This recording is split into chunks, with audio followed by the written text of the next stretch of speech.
Hi friends, சிம்பிளாக ஈஸியாக செய்யக்கூடிய ஸ்நாக்ஸ் ரெசிபி வாழைப்பழ குழிப்பணியாரம் எப்படி செய்கிறது நம்ம பார்க்கலாம். அதுக்கு நல்ல பழுத்த வாழைப்பழத்தை 1-2 மசிச்சு எடுத்துக்கலாம். 1 கப் கோதுமை மாவு, 2 ஸ்பூன் பச்சரிசி மாவு உள்ளே சேர்த்துக்கலாம். 3/4 கப் வெல்லத்தை முங்குற அளவுக்கு தண்ணி ஊற்றி வெல்லம் நல்லா கரைஞ்சோடனே மாவில் வடிகட்டி உள்ளே சேர்த்துக்கிடுவோம். இதுக்கு கொஞ்சமாக சால்ட்டு சேர்த்து மாவை நல்லா கலந்துக்கிடலாம்.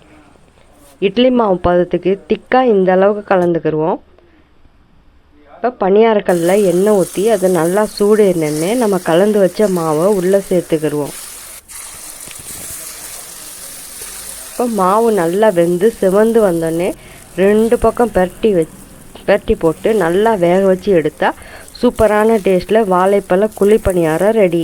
இதே மாதிரி நீங்களே ட்ரை பண்ணி பாருங்கள். டேஸ்ட் எப்படி இருந்துச்சுன்னு சொல்லுங்கள். தேங்க்யூ.